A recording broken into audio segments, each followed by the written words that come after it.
let's say, for the foreseeable future, knowing that most of what the future will look like is very uncertain at this moment in time. So yeah, very happy to be with you today, this afternoon, to share a bit of my experience. Um, I think I will not repeat what has already been said. I decided to, after 20 years of corporate, let's say, full-time employment in various industries, I decided in January. It was actually just before COVID to set up my own company. It has been my dream for the last 10 years to do so. And today, after almost 6 months now that I've been basically running my one-man show, so to speak, I have grown tremendously. I've been very lucky to work in very, I would say, international, very, very good companies, very good brands over the last 20 years. But the amount of experience and learning, especially that I've experienced over the last 6 months, has been really, really amazing. When I look back today, I say, well, I actually don't have any regrets of having made this switch, even because of COVID. And actually, COVID has in a way turned into my favor a little bit because of the type of activity that I do. So just to tell you a bit of what I do, I'm today I've set up a consulting and advisory firm, obviously focusing on business improvement. Um, Even if I have spent most of my 20 years in HR per se, I've also been involved in a lot of business transformation, change management, and organizational development. So my initial idea was I wanted to I felt it was time for me to put all this experience in a kind of a different way, to start sharing this with clients, knowing that my main target market is small and medium enterprises, not corporates.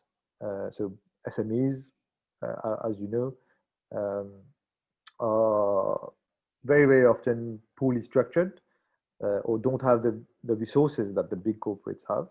So I saw this opportunity that, why not focus on SMEs and help them to grow their business, help them to get access to this kind of best practice or best practices, and make it affordable as well to them. So this is what I do. I'm today both entrepreneur and also a freelance trainer, freelance coach.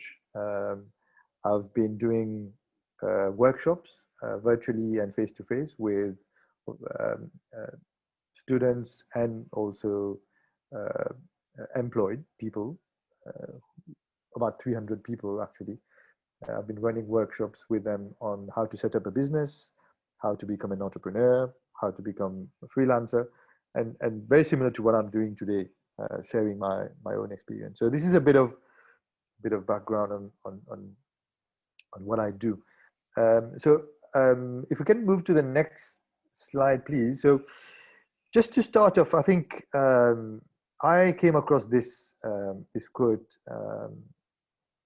quite recently, and it was quite telling. And I wish I had seen this much earlier, much sooner. I would probably have made the jump much sooner. And this kind of very strongly resonates with me today. And in the past, I mean, over the last 10 years, like I mentioned, I've been kind of dreaming about having this, my own company. And eventually I decided to make the jump. But actually, what Dr. Yunus says is that we are all born as entrepreneurs. You don't have to do a master's or a PhD to learn about entrepreneurship. Obviously, it would help, but in fact, we are born with it, and most of what you need in terms of competencies, in terms of characteristics, are already within us. But most of us never actually get the opportunity to either discover or develop that those characteristics. But we're all born with it, um, and for most of people, most people, they don't actually choose careers. They kind of fall into careers or into studies by default. It's the first job that came up, and they just chose that job because they needed to work. And then 15 years later, they're not really happy in what they're doing. Um, so that's for me something very very strong, and very true about when you ask entrepreneurs, well, what do you actually do differently? Um, and they will be very frank and tell you, well, not much. It's just it's just about the mindset, and that's also what I've gone through over the last 6 months. It's all in the mind, and it starts in the mind. All the resources that we need to become an entrepreneur are already within us. They're not outside of us. So next slide. To When we talk about mindset, to just tell you that these are a few which I feel are the kind of the basics. And again, these are all stuff that already. Most of you will be familiar with these characteristics. When we talk about an entrepreneur or freelancer mindset, and maybe I should maybe just, you probably already know about it, but then what's the difference between an entrepreneur and a freelancer? And that could be a question that we can answer at the end. But very briefly, it's pretty much the same thing. An entrepreneur is someone who's basically, who wants to run a business and become independent and autonomous in terms of how he or she generates an income and earns a living. And a freelancer would basically be someone who would be working mostly solo on a specific assignment, on specific projects, and not necessarily be employed or be employing other people as part of a company. But the freelancer could also be either a one-person company or just on his or her own. So it starts with an entrepreneur mindset, basically, and then the freelancer can be a stepping stone to something bigger. So these are some of the characteristics. I mean, we talk about uh, a lot about flexibility, agility today, especially nowadays after the COVID experience. We've seen the importance of big companies. I mean, the bigger you become, the more rigid most of the time you become, and it's very difficult to then respond in an agile way to things like COVID, like a crisis similar to COVID. So this is something today that a lot of companies have realized. But as an individual, it has to be a starting point. And that's something that you need to keep at the back of your mind. It's very important to talk about expertise, because I mean the reason why I decided to do what I do today is because I mean I have no experience, and you've probably seen one of the industries that I have very few exposure, or almost no exposure, is hospitality. So everything to do with hotels and resorts. Well, you would say, well, working, obviously living in Mauritius, I probably go to hotels mostly as a guest, but I've never worked there professionally. Um, but the this is kind of the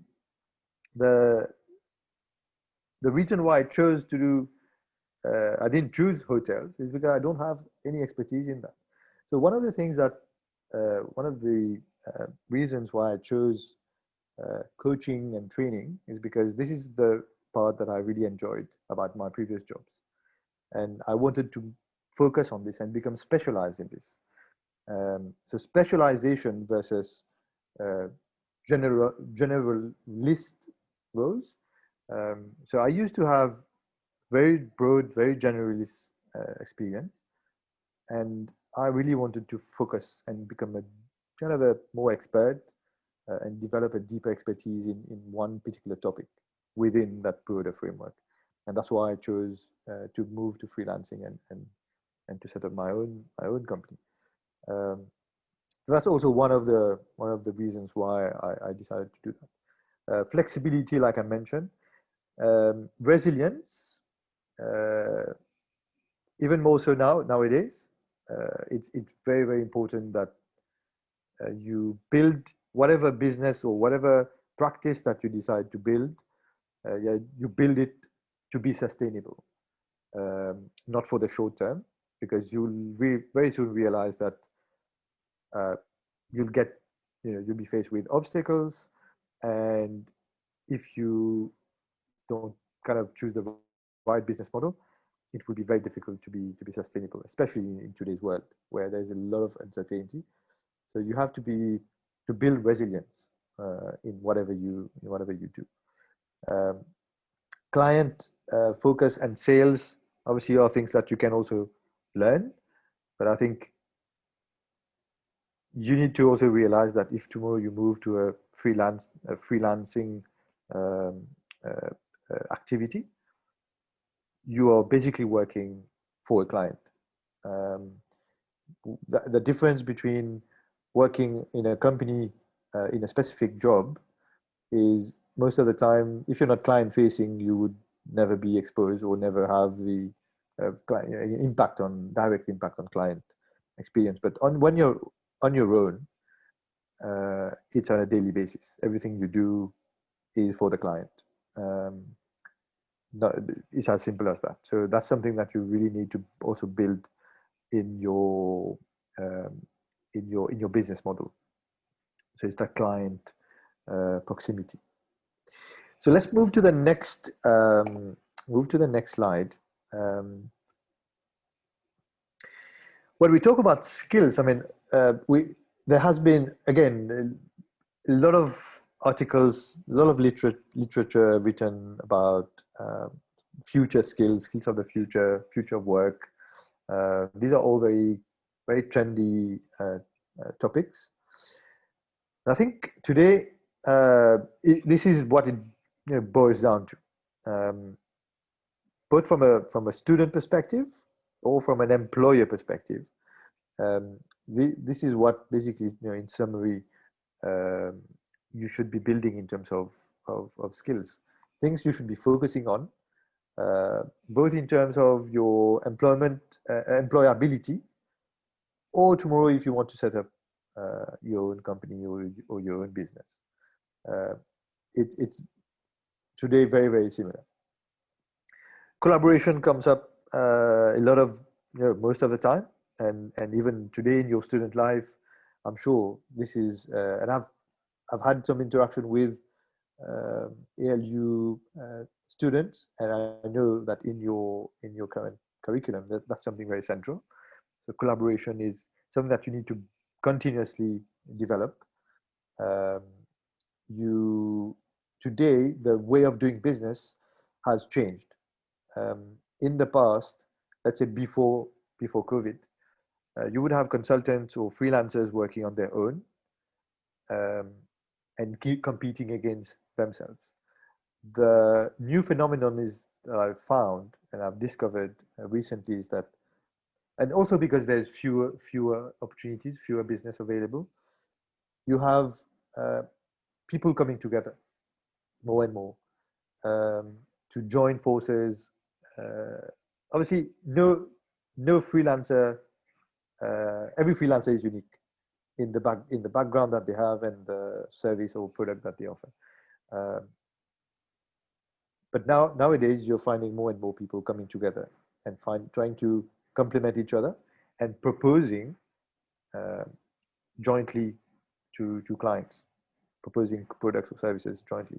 So that collaboration can also, be applied elsewhere. Um, Flexibility we already spoke about. Learning to learn that's all about agility. And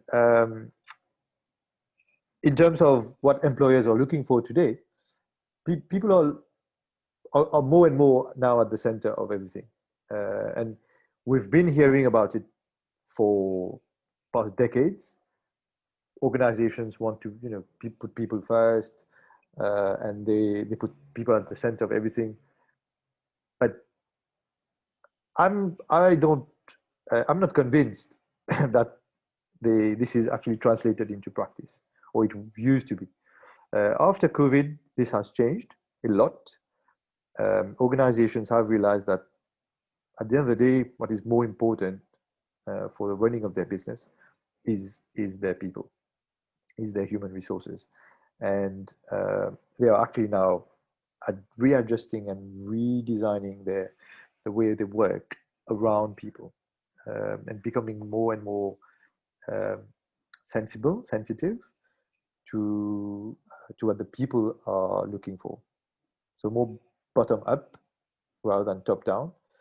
So that's also something that you need to kind of be aware and be conscious about in terms of your skills. And I know that talking to the millennials, new generation, these are all things that, let's say, you're definitely, compared to previous generations, even to my generation, more tuned towards those skills, which is very, very good. All right, so let's move to the next slide. Just checking the time. So I like to the first question that you need to ask yourself, and that's what I did, is, well, it starts with you. What are you really good at? Why you? These are the questions that you need to be asking yourself, and to do that, you need to know yourself, and that's something that most people don't actually spend time doing. What are you good at? What do you really like? What are you passionate about? Um, what are your top strengths? If someone asks you what are your top 3 strengths, most people in an interview don't actually give the right answers, um, and most people don't actually spend time thinking about those things, and that's the starting point. Um, so it's it has to be, introspection has to be the first step. Think about then, why do you think that this service or product that you want to offer, uh, why do you think there is a need, there is a demand? Is there a demand? Is there a need for that service or product? What is the need that you have identified? So obviously this needs to, there's some research that has to happen there. We need to do some background search on exactly what is the need, what is the market need. Um, so that's the second very, very important question in terms of the why. Um, it has to be obviously supported by some evidence that you will get from your market analysis. Your market analysis will also give you an idea of the type of pricing that you need to have in terms of positioning on the market. Just to give you an idea, today freelancers, the pricing range can be anything from $50 per hour to $500 per hour for the same type of service. It all depends on your level of expertise. So your more premium price uh, can be justified if it's a very specialized or very niche market. Uh, but you need to benchmark. You need to know what is out there. And it's true that today, with all these platforms that we'll mention a bit later, it's quite publicly available. You can find out what are the kind of prices that freelancers are asking for their service. You also need to ask yourself, what experience do you have in this field? It's important to start with something that you know already, as a start, even if it means in a few months' time you want to broaden your range of products or services. But the first step And the reason why is because if you're going to start with something that you don't already know, you need to take time to learn, and this is lost time. So you would not hit the ground running. So it's better to start with something that you know, and in parallel, once you start, getting some clients, getting some leads, making some money, in parallel, start to learn something new. But at least you've hit the ground running. So it's very important to start with something that you already know about. Um, a lot of people I know, they start with something which is trendy, which they think will work, but they don't actually know anything about it. Uh, that's a risk that you're gonna take, um, because you will lose time, and you won't have the credibility at the beginning. So that's something to think about. And obviously the expertise. And when we talk about expertise, the difference between experience and expertise is that experience is what you have learned uh, from a technical perspective over time, the skills that you've learned. The expertise would be maybe in terms of industry. What do you know about the retail, the online retail industry? Tomorrow you want to do a freelancing activity, uh, for example, web design for companies. Do you want to focus on one particular industry because you have a particular expertise or knowledge about this industry, rather than going across and kind of the all industries, because there are probably some industries that you don't know anything about. So these are very, very important questions that you need to look at yourself in the mirror and ask yourself and write down on paper, because this is what will then become your kind of freelancing profile. Uh, Typically on a freelancing platform, these are exactly the stuff that you will ask, that will go into your profile. So these are important. It's like building your CV, except that the freelancing CV would be slightly different. It has to be very brief, impactful, and very to the point, very concise. So that's one of the things that I always like to start off with. And then in the next slide, um, it, very important differentiator. I mean, you will obviously be familiar with the concept of client experience, customer experience, what we usually call CX. Um,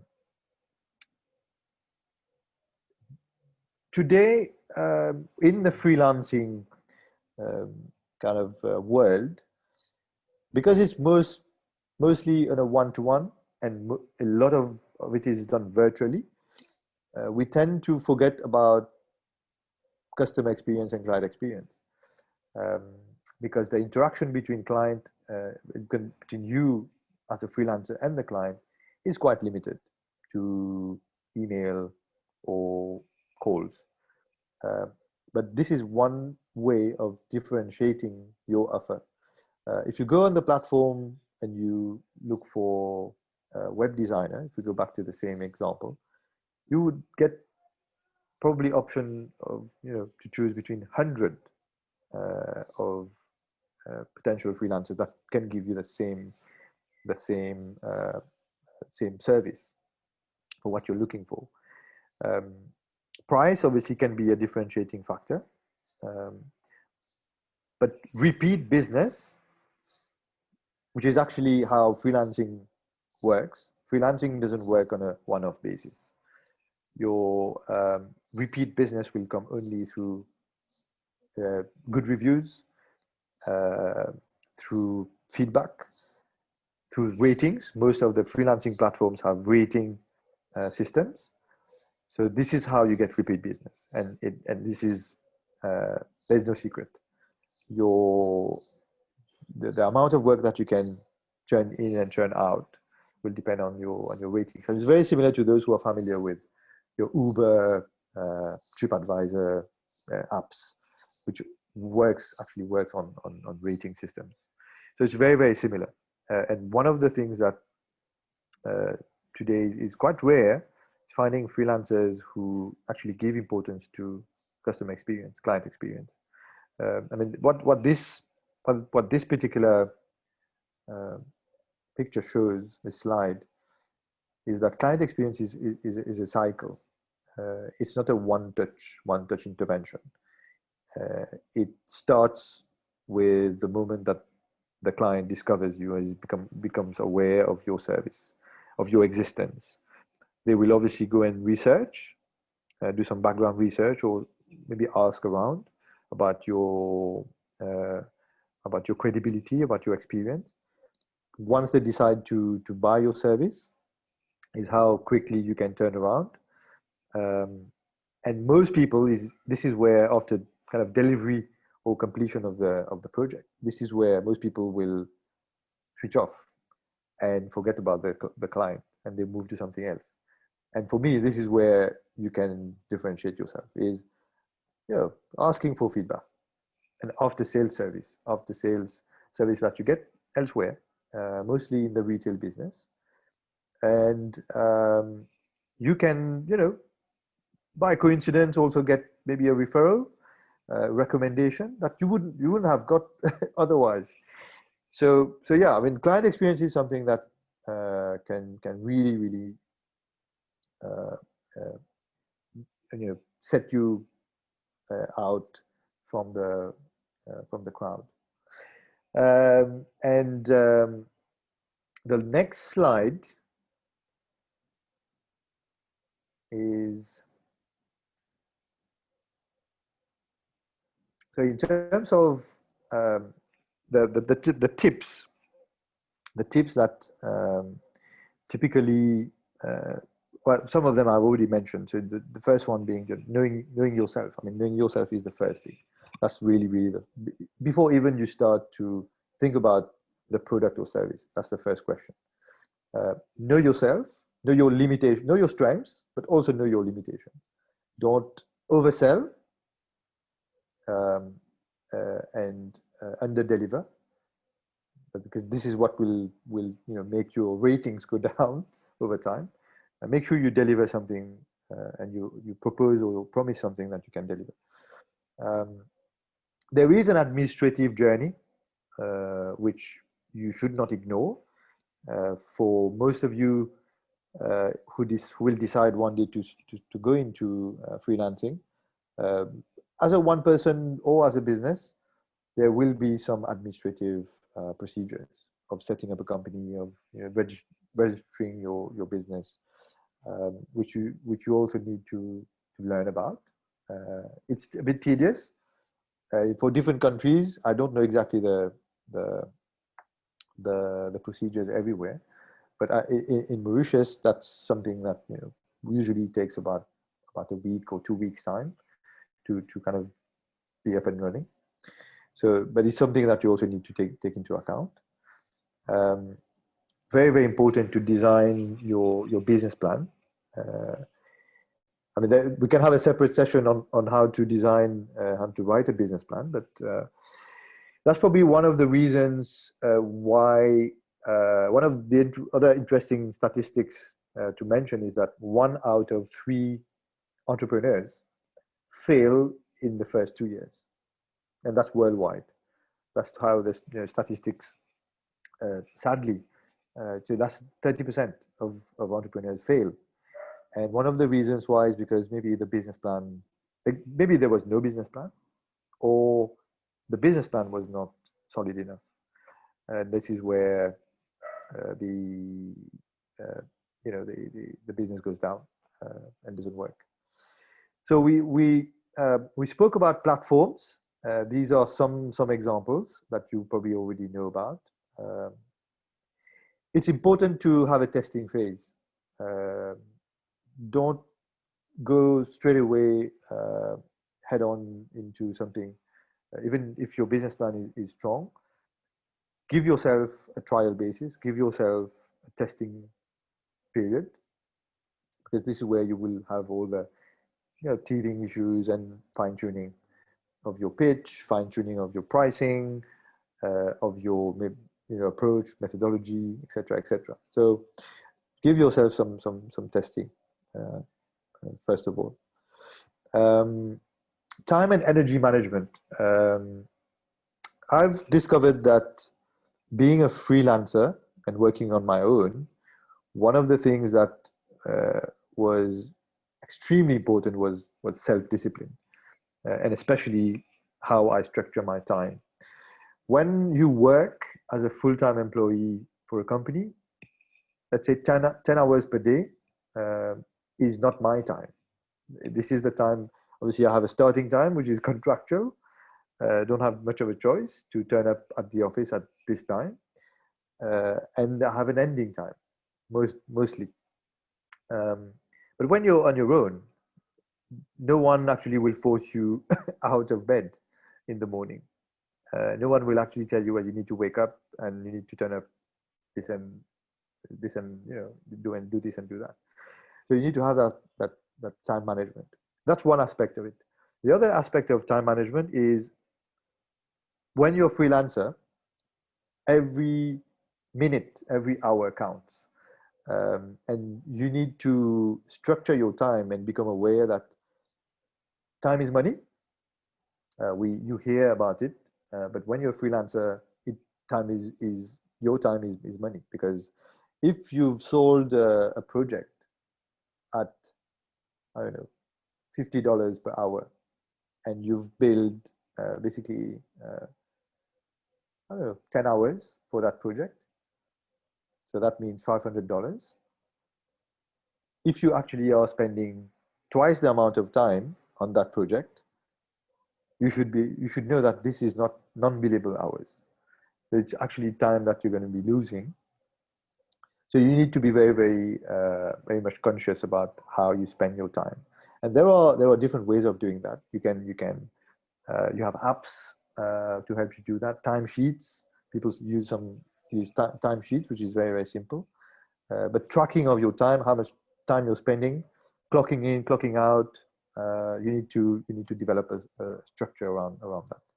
And obviously managing your energy levels as well, knowing when are you the most productive in a day, because during 8 hours in a day we are not productive all of the 8 hours. Some people have uh, different times are more productive, and this is the time you usually should set for doing the work, either in the morning or late evening. And then TX, that like we already mentioned. So these are for me the main tips, advice that I would have for people who would tomorrow want to set up a freelancing business, um, and to even start, based on my experience, at least. So I think Arsh, we can maybe, I don't know if you want to add anything at this point in time. Sure, Christian. Thank you so much, first of all, for sharing. I think there's a lot of information that we probably have to digest, and there's a lot of information that we definitely can use. Before I have a couple of questions that I could ask you, but I would just open the floor to our students who might have any questions. So again, anybody has any questions, please feel free to ask it right now, so that others could also benefit from the answers that we get. Or maybe type in the chat box. Yes, or you could also type it in the chat box, whatever you prefer. We can take them one by one, because I think we have time. Yes, definitely. So for those who are a bit shy, you can type your questions. All right. So I think while we have any student come up with a question, I wanted to ask you something that I think could help students as well. So how now, you're an expert who has maybe industry experience, who also has probably the credibility and you can demand, let's say, a price, or you could I'm not saying that you could easily get work. I'm sure you have to put in work as well. I'm just trying to draw a comparison between a fresh graduate And how, so what, like basically what I'm trying to understand is, or what I want to ask you is, how would you advise, or what steps or strategies would you suggest students, who are fresh graduates, or some of our students who are here might still be students who are sourcing freelance gigs? So two aspects under that question. One is, how can they source clients, considering that they might not have as much experience as someone like an experienced professional has? And the second is, how can they price themselves or their work? Okay. So yeah, thanks for these two very, very good questions. So the first one, I think around um, where to source clients. Obviously, you're starting off, and that's what when I mentioned about testing. I think today there are many freelancing uh, platforms that you can kind of uh, freely. It's freely it's accessible. You just have to sign up, um, and then you basically get access to or visibility to clients. And when we talk about these freelancing platforms are across the world, so we're not limited to any country or any geography. So I think using those platforms as a stepping stone, so as a testing period, for me would be a good start. Um, Now, how you benchmark in terms of pricing? A lot of the freelancers that are registered on those platforms, a lot of them are students, and you will see from the kind of price range, depending on the activity, you would pitch at the entry level.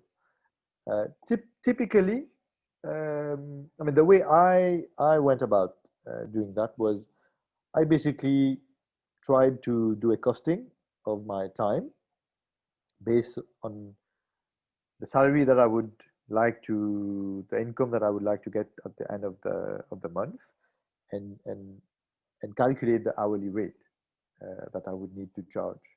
The hourly rate would be my cost of my time, and obviously some uh, the time, and also cover any administrative costs, transport or anything that would be related uh, while delivering that service.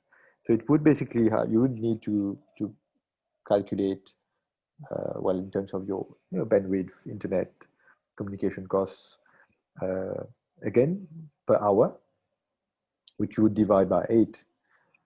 You should assume that one working day is 8 hours. So you would be working 22 days. So whatever is uh, on a monthly basis, you would divide by 22 and divide by 8. You would get the hourly rate. Um, but I have seen a lot of freelancing activity now being sold at $40, $50 per hour. And we talk about entry level, $40, $50 for stuff like translation. So typically, I think you had a whole list of freelancing uh, possible activities, stuff like obviously web development, writing, editing of text, your translation, um, designing of questionnaire. All these things today are very, very popular on the freelancing platforms. Typically, these are the stuff that gets CV writing. I mean, some people, they want to get help on rewriting their CV, redesigning their CV, and they would pay you, $50, $100 even to do that for them, because it will take 1 hour, 2 hours for you to do it.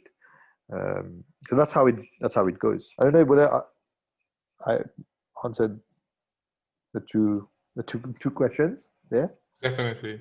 Definitely. I think just to recap and adding some of my inputs for students, to help students, I think, so what I understood is definitely like reaching out to your network is a great way, is the best way, and signing and making use of the platforms that you mentioned.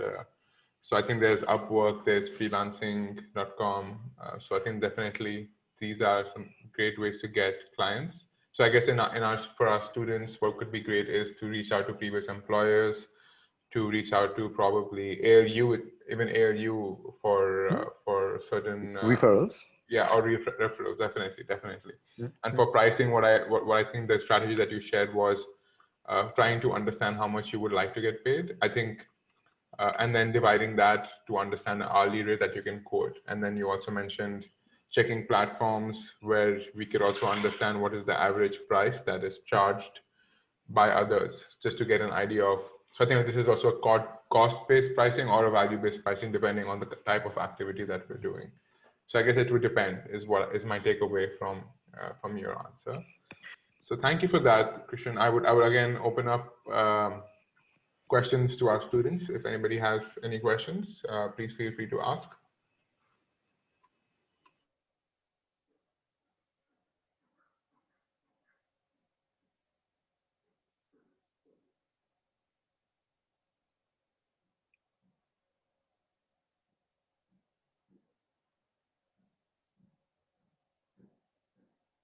All right, I feel like either students have learned enough from the presentation, which I'm sure it was a fantastic presentation they have, or they're shy.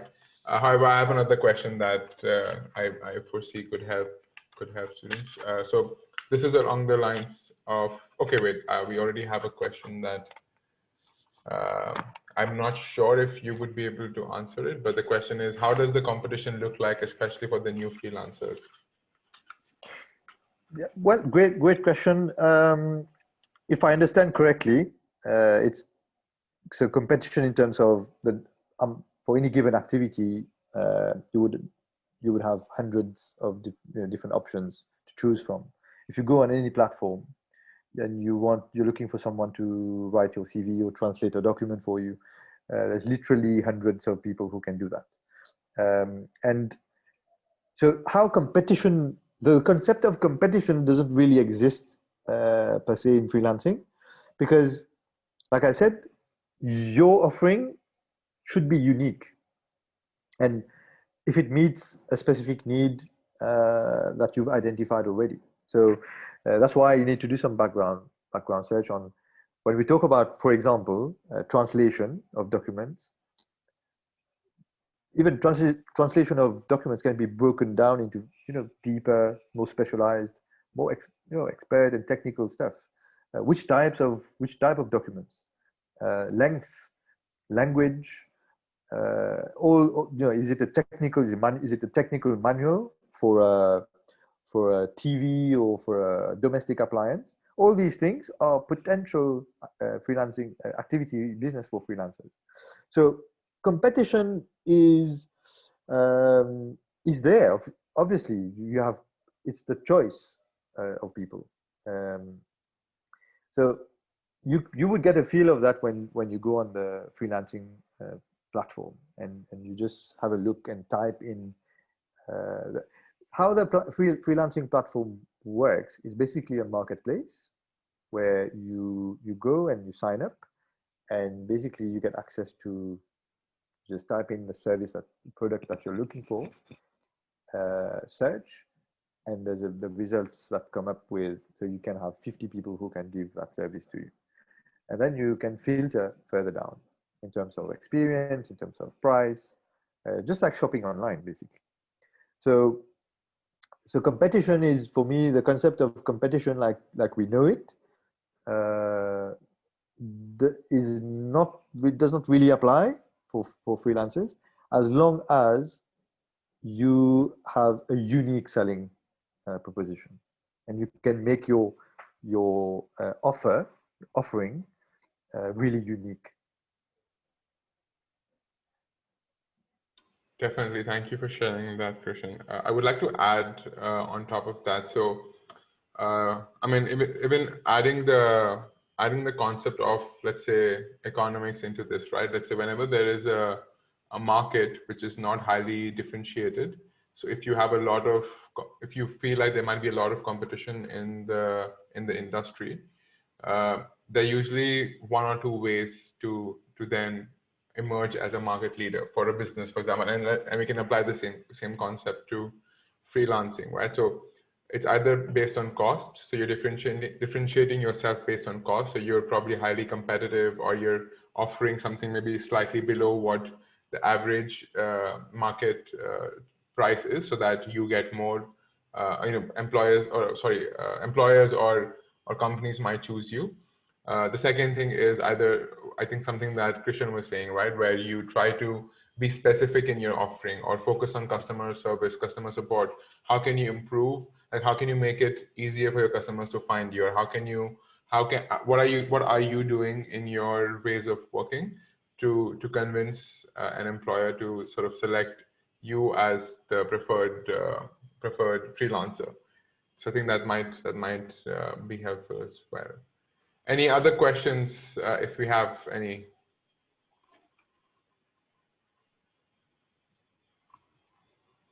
And if we don't have any questions, you all have access to Krishan's LinkedIn profile, and there's also his email that you can check here.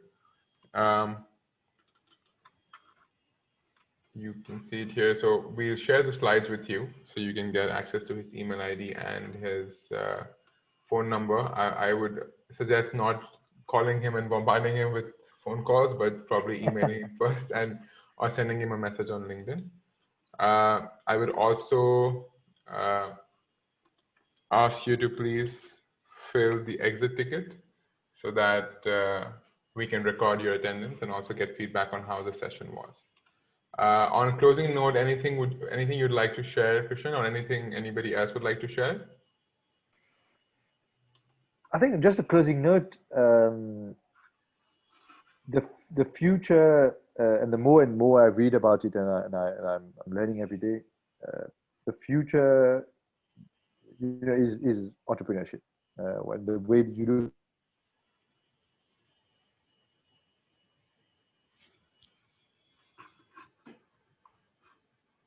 at the, as far as we realize that our concept of work, of a job, has been disrupted completely. We don't look at jobs at work the same way we used to, and we don't look at fixed income, monthly salary, also as we used to. It has, I think, triggered a lot of, for many people, including myself, the urge to become independent, to become autonomous, and to become self-sufficient in terms of earning a living. And that's why I think entrepreneurship and freelancing will continuously and but continue to grow exponentially over the next months and years to come. Entrepreneurship is the way to go for me. The learning, the self-development, the flexibility is enormous, compared to, and of course you also need to get some full-time kind of job experience under the belt before you become confident, and before you kind of feel confident enough to launch your own thing. But ideas, business, for me, business is powered by ideas. But then you also need to make those ideas materialize at some point. They need to also make sense. They need to be sustainable. They need to be financially viable as well. So as long as you have this in mind, you're on the right track. So I hope that this session was helpful, and at least helped you to get some thoughts and get some thinking going. And good luck to everyone. And thanks again to ALU for this opportunity. Thank you so much, Krishan. And again, all the best on that closing note. All the best to all our students who are graduating, or anyone who is considering this career path. Thank you for attending, and thank you for sharing your time with us, Krishan. Cheers, everyone. Bye bye. Bye.